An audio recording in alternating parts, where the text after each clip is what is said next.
he will get the chance to be the starting quarterback. Yeah, absolutely. And that should happen sooner than later, Green, for a number of reasons. First of all, he could be their quarterback of the future. I don't think there's any question he has much more ability than Dillon Gabriel. Shedeur will get the opportunity as he continues to progress and earn the trust of the coaching staff. And if he does that, look, Mike T's right. He's the most talented thrower on that roster. Shedeur is the only potential star. And if you look at the first 5 weeks, it's 5 top 10 offenses, then Aaron Rodgers in Pittsburgh. Hey everyone, how are you all doing? As someone who has been keeping a close eye on Shedeur Sanders, I recently learned some incredible details about what's actually going on behind closed doors in Cleveland.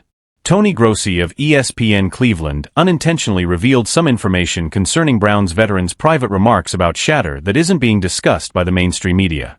Here's what this 30-year NFL source actually disclosed about the veteran's perception of Prime's son. It's not what you think, I assure you. After watching this video, you'll realize why Shedeur's 4-year rookie contract may have been the best decision Cleveland has made in a long time, and why some veterans are already discussing him differently than any other 5th-round selection they've ever seen. That everyone, what's up? As fans of Shedeur Sanders, we recently received some completely bizarre news that no one is discussing. And I'm here to explain everything so you can imagine this. Tony GY is who you are. For 30 years, you have covered the Browns. You've witnessed every quarterback catastrophe this team has faced, and now you're watching 4 quarterbacks compete. This is where it becomes intriguing though, and this is where the majority of people completely miss the idea. Gross made a direct statement that ought to make every NFL fan take notice. And I quote, "Under this general manager, Andrew Berry, rookies and rookie draft picks are always protected. In the first season, he did not cut his rookie draft selections. Have you noticed that? Allow me to reiterate. Draft selections for rookies are always secure. That isn't conjecture. That's the policy. Do you understand what I mean? But hold on, things improve." Grossi made no hesitation when asked if Sanders and Dillon Gabriel will be on the roster. Let's include Dillon Gabriel and Sanders. They will be included on the final roster. Not likely, not possibly. They will succeed. This isn't a heartwarming tale about giving newcomers a chance. It's business.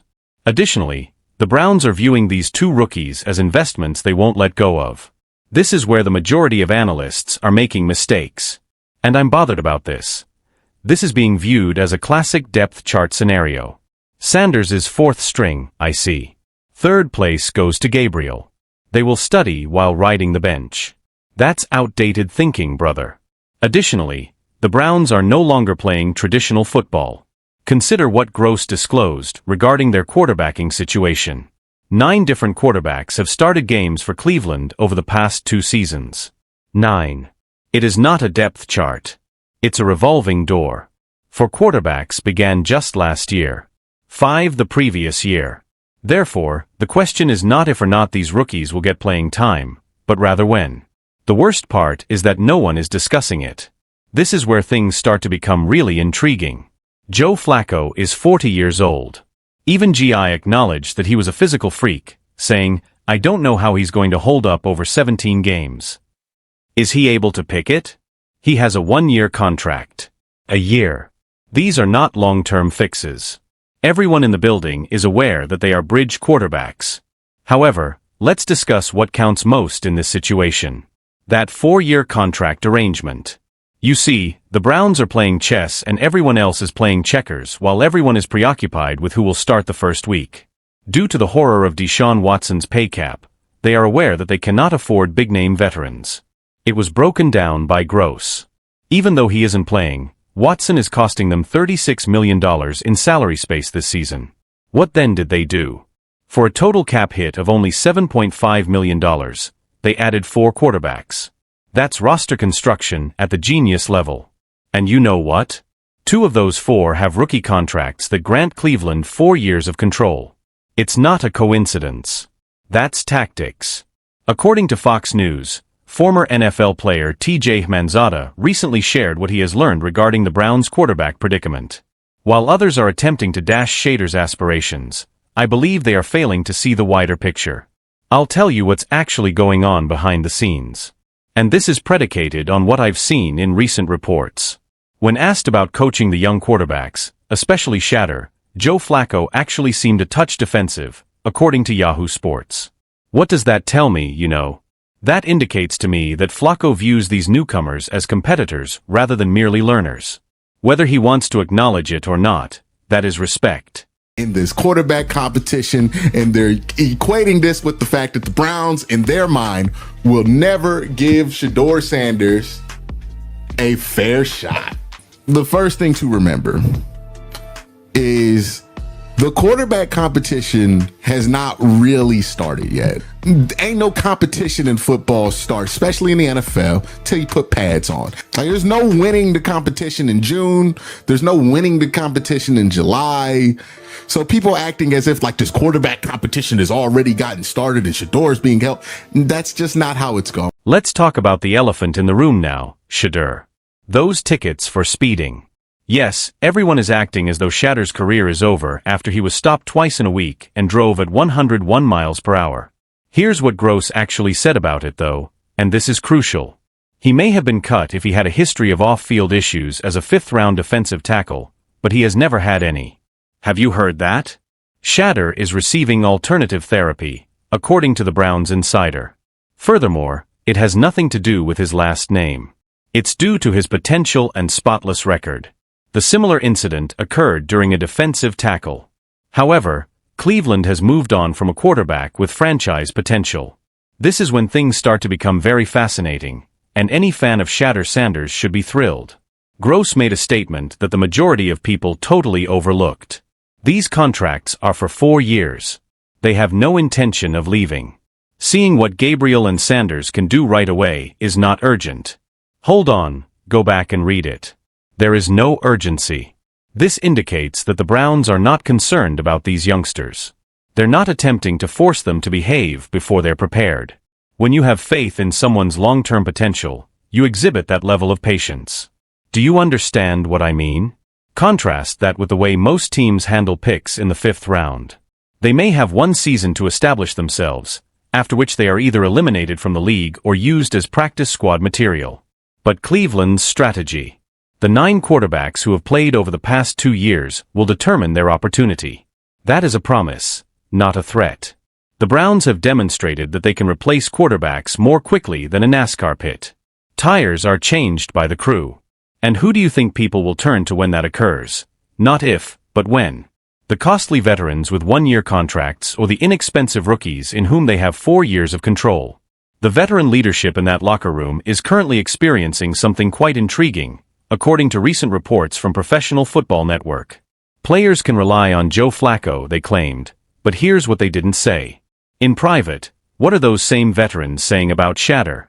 According to what I've been told by several people with knowledge of the matter, Shedeur's arm talent isn't the only thing that has impressed the veterans. His football IQ and the speed at which he is learning the system have impressed them. You don't often hear that about rookies in the 5th round, do you? Let's discuss what's actually going on behind the scenes. Cleveland is already preparing for next year's draft, according to Gross, and they may select another quarterback with their 2 first-round selections. Here's the problem, though. Why would you waste a roster slot on a rookie you don't trust if you're already investing in the position's future? The math is easy. Sanders might have been added to the practice squad while they retained 3 quarterbacks. They had the option to select a different position in the 5th round, but they chose not to. They signed Sanders to a 4-year contract, retained 4 quarterbacks, and guaranteed him a spot on the team. Charity is not what that is. Investment is what that is. And let's talk about something else, quarterback development. And I believe that this is the point at which people fail to comprehend. Decisions made by quarterbacks have already burned the Browns. Lamar Jackson and Josh Allen were passed over in favor of Baker Mayfield. They witnessed it blow up in their faces after trading for Deshaun Watson. Without being certain of their assessment, you believe they are choosing a quarterback once more. Here's what I believe is actually taking place, and this is where the Browns may be more talented than everyone thinks. They are aware of Flacco's limited playing time. Pickett is a stopgap, as they are aware.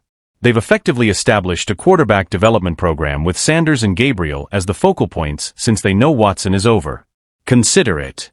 Putting a young quarterback in a system where he doesn't have to lead the team right away, where he can learn from veterans, get actual game experience when injuries inevitably occur, and develop his talents without the pressure of being the guy from day one is the best approach to help him grow.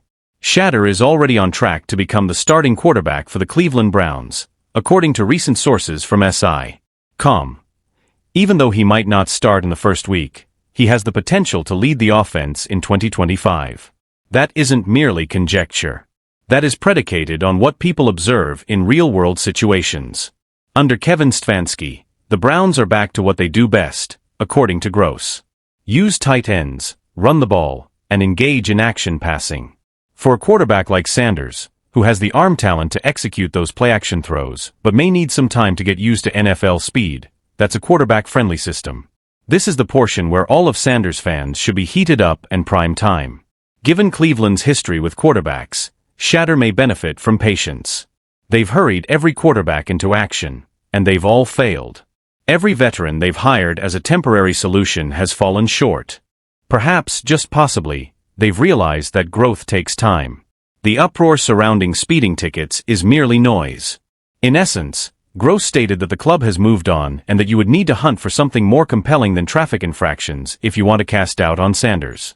There have been players with real criminal history for the Browns. A quarterback prospect is not being cut due to speeding tickets. Come on, really. However, this is where the Browns' strategy becomes very intriguing, so let's discuss the wider picture. Gross stated that if another team loses a quarterback to injury, they might trade one, but take note of what he left out. He made no mention of trading one of the rookies. They would probably prefer to trade one of the veterans, he said. That provides all the information you require regarding their opinions on Sanders and Gabriel. These are not disposable choices. They're not camp bodies. They wish to enhance and possibly expand upon these assets. Here's something that recently surfaced that no one is discussing. Browns wide receiver Johnson thinks Kenny Pickett will start following camp competition, according to NFL.com. This is what's intriguing, though. Naturally, Johnson will back his former comrade Pickett since they were teammates in Pittsburgh. What do the other veterans have to say, though? Others who, from what I've heard, don't have that Pittsburgh connection. It becomes really juicy at this point. Contrary to popular belief, several of the seasoned players are more impressed by Shedeur's leadership abilities. Recall that this man oversaw one of Colorado's most difficult reconstruction projects. In an NFL locker room, that kind of mental toughness is highly valued in college football. Here's the worst part. What does it say about the Browns' current situation if they actually intend to select another quarterback with one of their first-round picks next year?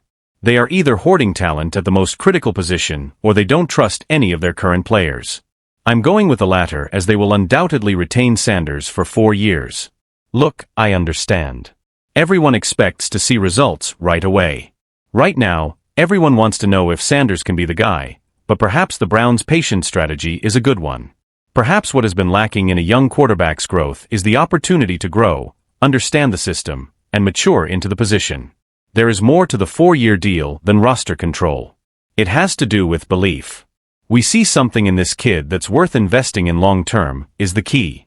And you better pay attention to what I believe happens next when a team that has been in dire need of quarterback consistency makes that kind of commitment. And share your thoughts with me about this. Flacco plays well for a few games in the beginning of the season before either getting hurt or reaching his age limit. Pickett gets his chance and demonstrates that he is still the same inadequate quarterback from Pittsburgh. The rookies will then have the opportunity to demonstrate their abilities. And trust me, given Cleveland's previous past, that time will come. Sanders will be prepared. He will have had more time to prepare, learn, and comprehend what it takes to thrive in this league than any other quarterback they've thrown into the fire. Sanders recently stated, "I'm proving myself right when talking about his draft slide," according to Heavy.com. And you know what? This franchise might benefit greatly from such assurance and the Browns' patient approach. The Browns source revealed more than simply Sanders' assured chance. He disclosed their whole approach, perseverance, growth, and long-term planning. This may be the smartest move the franchise has made in decades, despite years of criticism for hasty decisions and band-aid solutions. Oh, the Browns are taking a long-term approach while everyone else is fussing over depth charts and who should start the first week. And right in the center of that long-term strategy is Shedeur Sanders, who has a 4-year contract and a guaranteed roster place. The question is not whether Sanders will be given the chance. Whether he'll be prepared when it happens is the question. And I'm assuming he will be based on what we've seen of him thus far and what the veterans seem to be saying about him behind his back. What are your thoughts? Is Cleveland doing the right decision by being patient with Sanders? Or should they hurl him right into the fire? Are the veterans secretly more impressed with Shedeur than they appear to be? Please share your opinions in the comments section below. I read each and every one of them. And I'd like to know what you guys think about this whole thing. If you liked this breakdown and would like more in-depth NFL analysis that cuts through the bullshit, then make sure to hit the notification bell and subscribe button. This Browns quarterback drama is just getting started. You won't want to miss what comes next, I promise. I'll be here to explain all you need to know about what's actually going on in Cleveland.